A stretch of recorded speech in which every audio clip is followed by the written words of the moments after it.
네, 오늘 함께 우리 은혜 받으실 말씀을 찾아보겠습니다. 우리 함께 은혜 받으실 말씀은 신약성경 히브리서 9장 22절에 있는 말씀입니다. 히브리서 9장 22절에 있는 말씀입니다.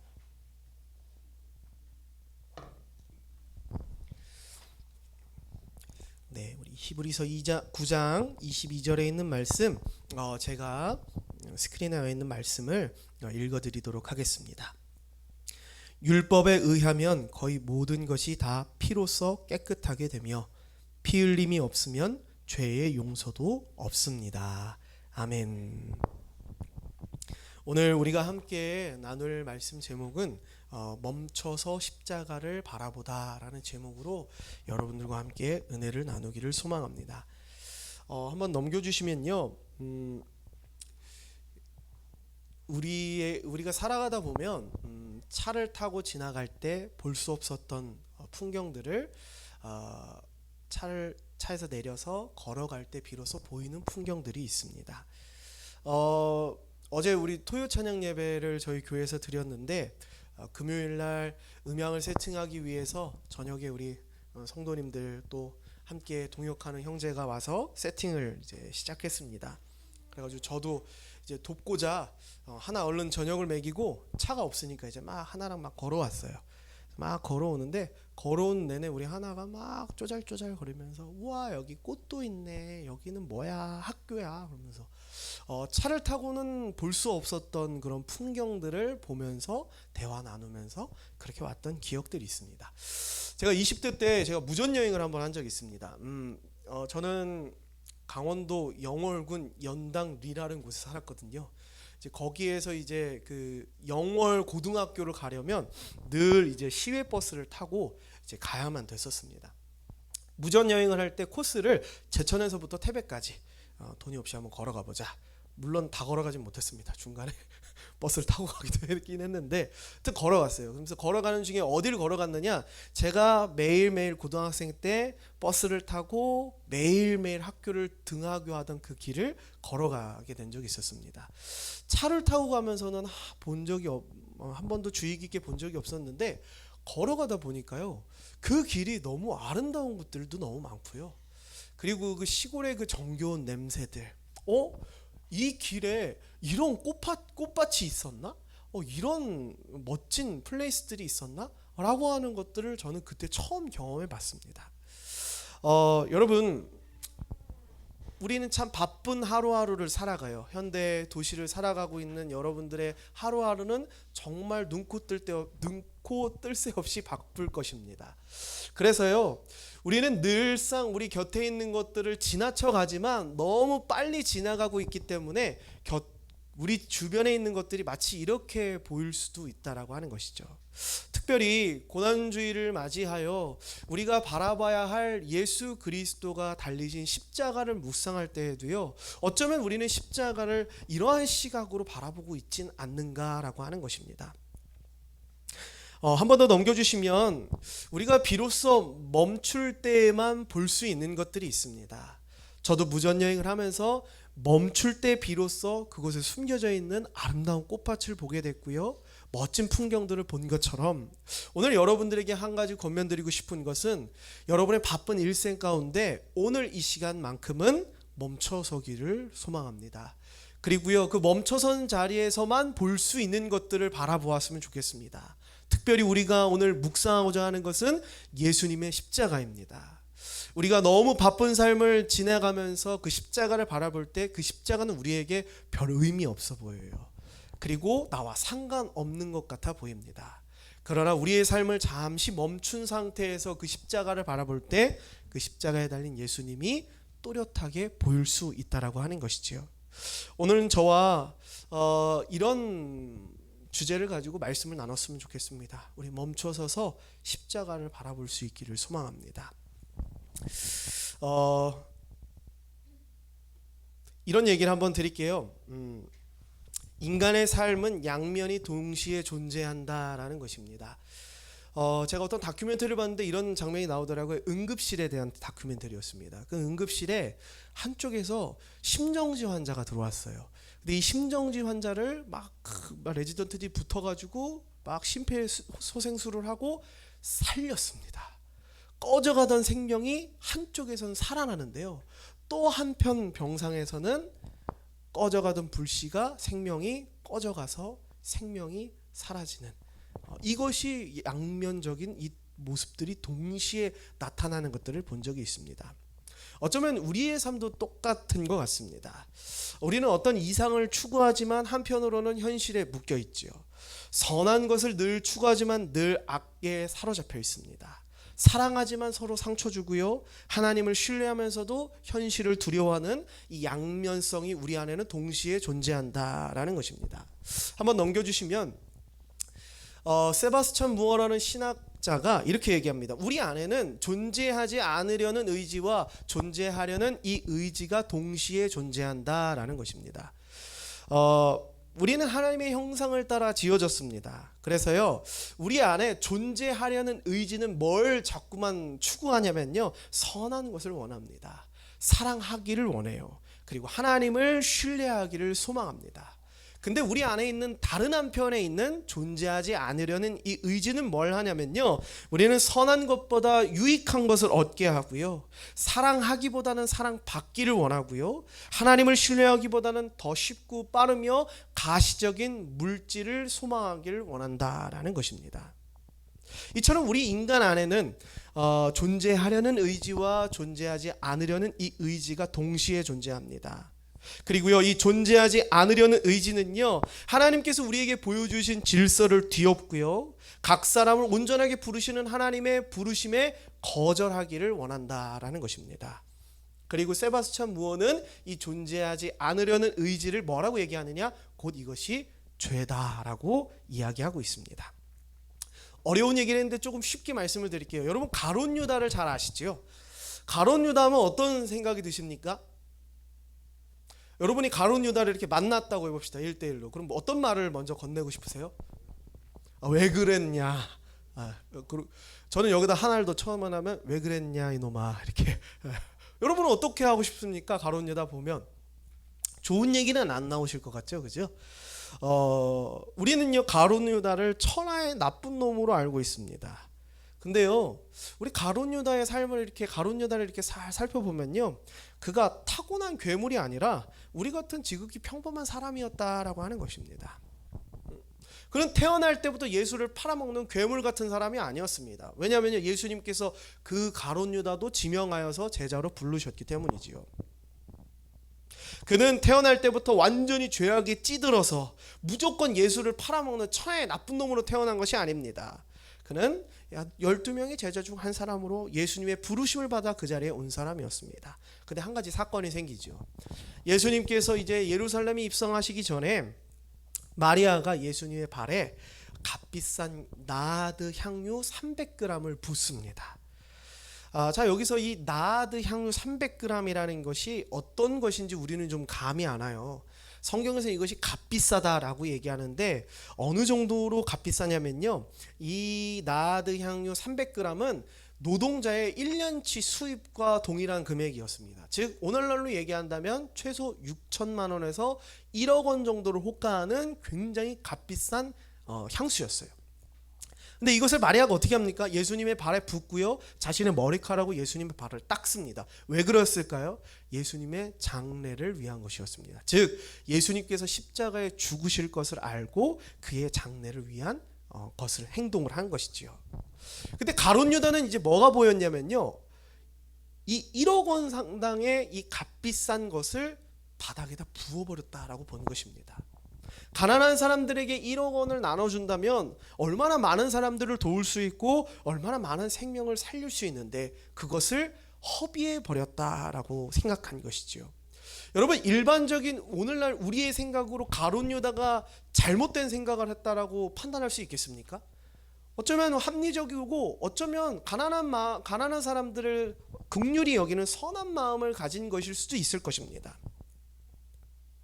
그러나 마귀는 이 마음에 예수를 팔 생각을 넣었죠. 무엇이 문제일까요? 우리 안에는 하나님의 창조 질서대로 순종하고자 하는, 즉 세바스찬 무어의 이야기로 얘기한다면 존재하려는 의지와 또 하나님의 창조의 질서를 뒤집고 하나님의 부르심에 응답하지 않으려고 하는 존재하지 않는 의지가 동시에 존재한다는 것입니다. 즉 가룟 유다 안에서도 하나님의 창조 질서에 순종하고 하나님의 부르심에 순종하려는 이 존재하려는 의지가 있고, 그것에 반하려고 하는 존재하지 않는 의지가 있다라고 하는 것입니다. 사실 유다의 속셈은 이것이었습니다.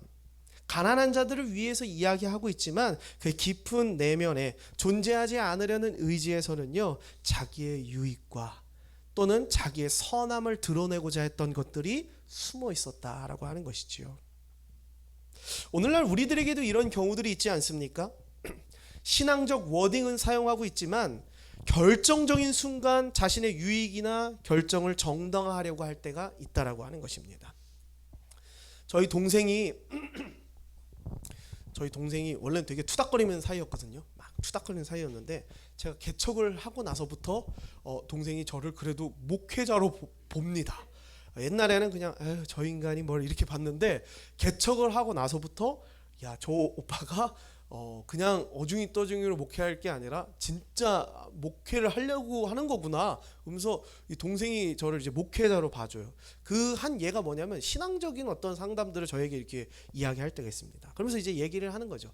오빠, 요즘에 우리 교회에 새로운 사람이 등록했어. 근데 이 사람 조금 이상하다 그러더라고요. 그래서 왜? 그랬더니 아니 이 사람이 처음 이제 나와서 나눔을 하는데 이 사람이 이런 얘기를 하더라고요. 딱 입을 열자마자 하나님이 저를 치셨습니다. 뭐 이런 얘기들. 하나님이 저를 연단하십니다. 뭐 이런 얘기들을 막 하더래요. 그래서 속으로 동생이 이 사람 신앙이 되게 좋은 사람인가 보다 생각을 했대요. 그러면서 이제 제 동생도 반주를 섬기고 있었습니다. 그 교회에서. 그리고 이 새로운 이 하나님이 날 치셨다라고 이렇게 이야기하신 이분도 반주를 함께 섬기게 된 거예요. 근데 참 그 교회가 참 복된 게 반주할 사람들이 되게 많대요. 그래서 로테이션이 돌아가는 겁니다. 거기도 그 개척교회인데 그렇게 참 복이 많죠. 로테이션이 돌아가는 거예요. 그래서 이번 주는 내가, 이번 주는 이 사람이 이렇게 하는데 그 새로 오신 그 신앙적인 워딩을 쓰시는 그 성도님이 반주를 할 때는 교회에 나오시는데 자기 반주 차례가 아니면 교회를 안 나온다는 거예요. 그래가지고 이 동생이 참 의아하다, 왜 그럴까 이런 생각을 하더래요.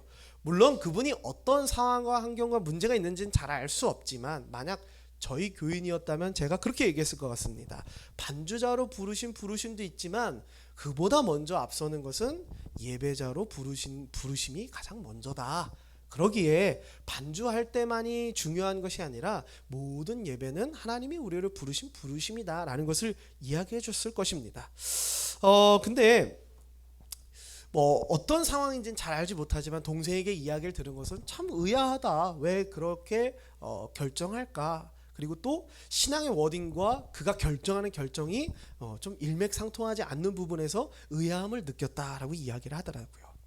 자, 이 상황만 놓고 본다면 그렇습니다. 신앙의 워딩은 사용해요. 하나님이 날 치셨어요. 하나님 날 연단하십니다 라고 하지만 정작 그 연단의 기준은 어디 있나요? 연단하시는 하나님이 아니라 나에게 있다라고 하는 것입니다.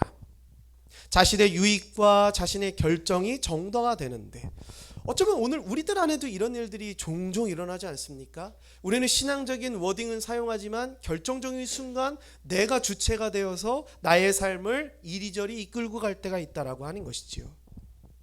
오늘 우리 안에 이 양면적인 힘이 동시에 존재하고 있습니다.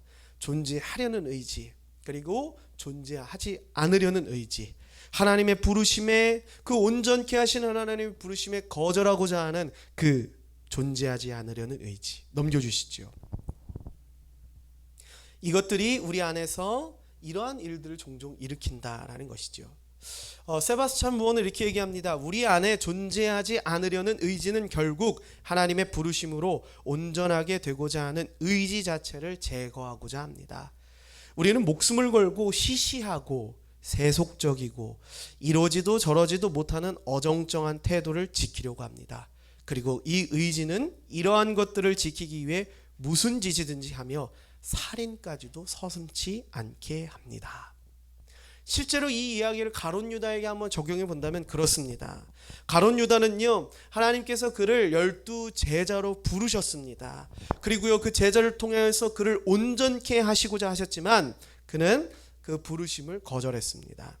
그리고요, 예수님을 은 30에 파는 시시하고도 세속적이며 행동들을 했고요, 자기가 잘못했음을 인지했음에도 불구하고 이러지도 저러지도 못하는 어정쩡한 태도를 보였다라는 것입니다.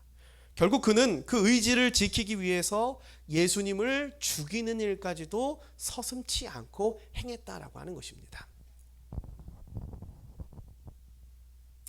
우리 안에는 이렇게 두 가지 의지들이 존재한다라고 하는 것이죠. 그럼에도 불구하고 우리가 멈춰서서 십자가를 바라볼 때 우리에게 하나님께서 주시는 유익된 것들이 있습니다. 그것이 무엇이냐면요, 넘겨주시면요, 바로 십자가를 바라보는 이에게 예수님께서는 우리의 죄를 발견하게 하신다라고 하는 것입니다. 여러분, 병원에 가면 가장 중요한 치료의 단계가 무엇일까요? 약을 쓰는 단계도 수술을 하는 단계도 아닌 진료를 보는 단계가 가장 중요한 단계입니다.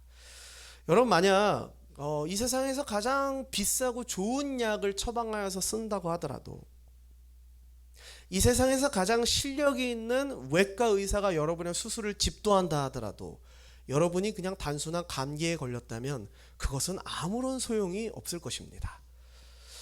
우리는 생각하기를 좋은 약을 쓰는 것이 굉장히 중요할 것이라, 또는 좋은 의사를 만나는 게 중요할 것이라 생각하지만 사실 가장 중요한 것은 진료가 가장 중요한 것입니다. 내가 어떤 병을 가지고 있는지, 어디가 어떻게 불편한지를 먼저 아는 것이 중요하다는 것이지요.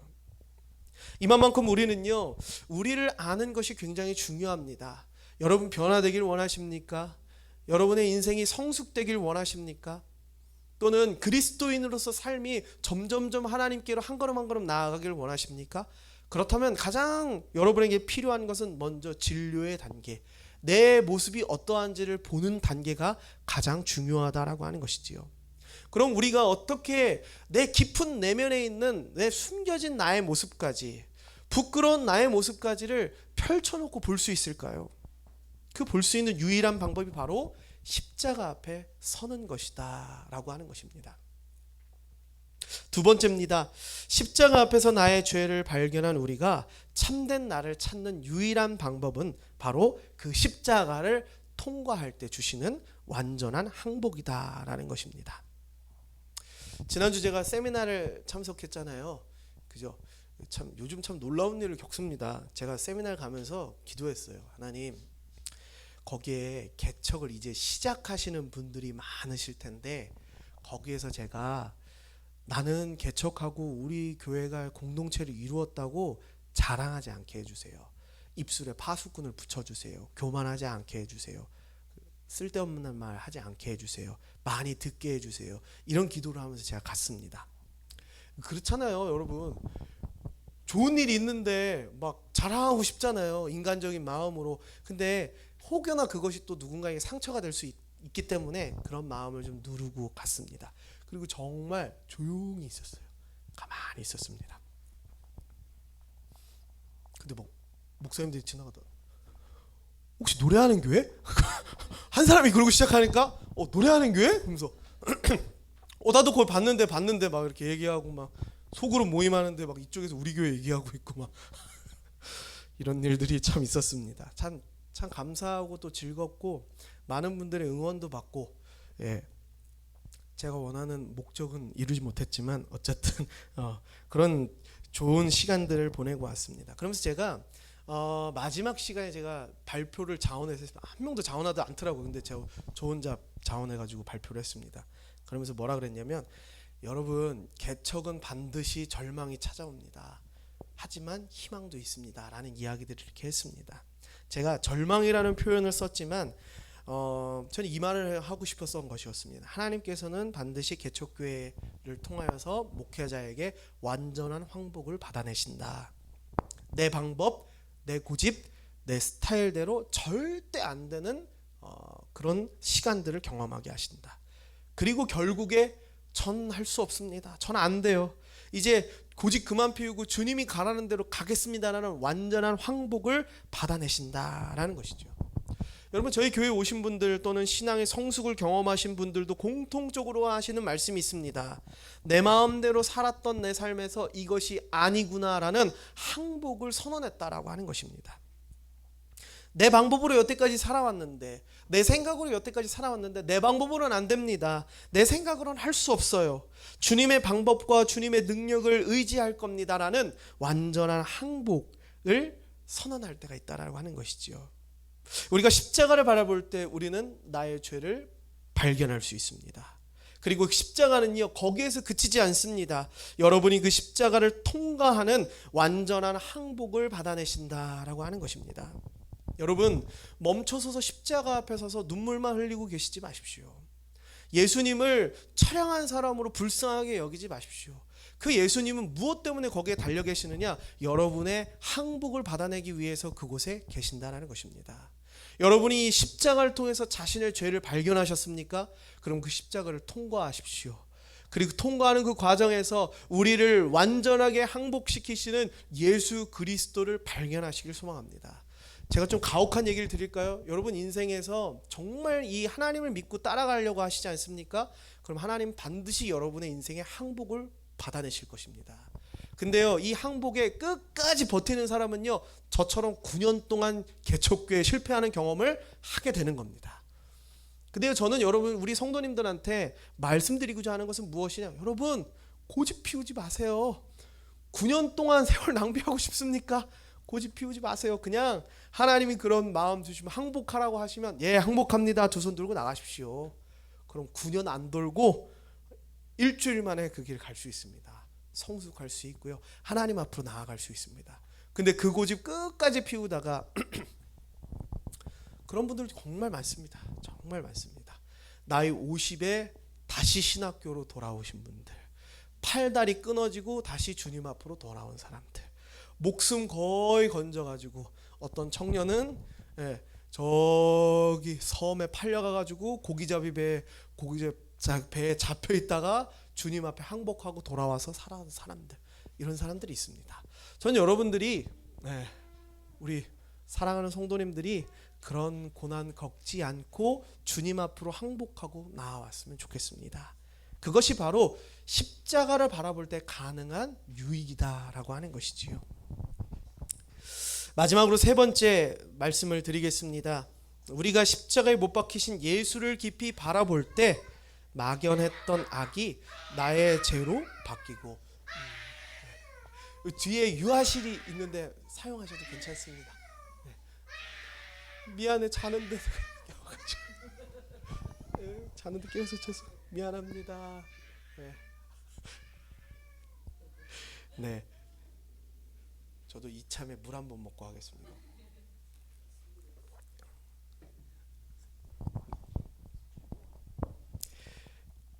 참 소미가 참 우리 참 마음이 넓은 친구였어. 자, 그렇습니다. 자, 우리 다시 이어서 한번 말씀을 들어볼게요. 십자가에 못 박힌 예수를 바라볼 때 우리 세 번째 어떤 유익이 우리에게 있느냐? 막연했던 악이 나의 죄로 바뀌고요, 그리고 그 죄가 다시 용서로 바뀌는 과정들을 목격하게 된다라는 것입니다. 드디어 본문 말씀을 좀 이야기 드릴게요. 본문 말씀에 예수님의 십자가의 피 흘리심을 무엇으로 연결해서 설명하고 있느냐? 구약의 피 흘림의 정결 예식과 연결하여서 설명하고 있습니다. 구약 시대 때 정결법이 있었습니다. 그 정결법은 어떤 방식으로 행해졌느냐? 피 흘림으로 이 정결 예식을 진행하였습니다. 어떤 성막에 있는 기구들이나 또는 우리의 인격과 양심이 깨끗해지려면 반드시 어떤 예식을 해야 된다라고 하나님께서 그들에게 주셨느냐? 피를 흘리는 예식을 해야 된다라고 주셨습니다. 왜 그랬느냐? 여러분, 우리의 죄는요, 반드시 죽음이라는 필연적인 값을 요구합니다. 그렇기 때문에 이 죄를 용서하기 위해서는 반드시 그에 상응하는 생명이라는 대가를 지불해야 된다는 것이죠. 그래서 피를 흘림으로, 피는 생명을 의미하기 때문에 그 피를 흘림으로 이 모든 것들을 정결케 한다라는 것이죠. 예를 들어 볼게요. 여러분 한번 예를 들어 봅시다. 누가 우산을 들고 막 돌리면서 가다가 내 눈을 콱 찔렀어요. 그래서 내 눈이 실명이 됐습니다. 아무런 이유 없이. 난 아무 잘못도 안 했는데 저 사람이 잘못해가지고 우산 돌리다가 내 눈에 콱 박혀가지고 내 눈이 실명이 당했어요. 영원히 이제 나는 한쪽 눈밖에 못 뜬다고 해봅시다. 그럼 여러분은 어떻게 이 사람이 나에게 갚아줬으면 좋겠습니까? 뭐 보험금하고 뭐 이래도 뭐 내 손 안에 1억이 들어오도 5억이 들어오도 내 눈은 고칠 수가 없어요. 나는 이제 평생 한쪽 눈만 보고 살아가야 됩니다. 그러면 여러분은 어떻게 갚음 받고 싶습니까? 저 사람 눈도 빠졌으면 좋겠죠. 그죠? 오늘날 사법체계에 우리들이 불만을 갖습니다. 왜 그럽니까? 나는 그냥 가만히 가고 있는데 저 사람이 와가지고 날 착 박아가지고 내 손이 없어졌어요. 내 손 못 써요. 내 영구적인 장애를 입었습니다. 그래서 사법기관에서 이런 법의 판단을 해서 어떤 합의금을 주고 또는 뭐 징역에 처하고 뭐 이런다고 해봅시다. 근데 거기에 만족합니까? 아니요, 안 만족해요.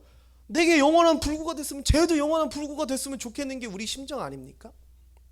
여러분, 우리는요 어떤 죄를 지면 그 죄에 상응하는 처벌이 있기를 원합니다.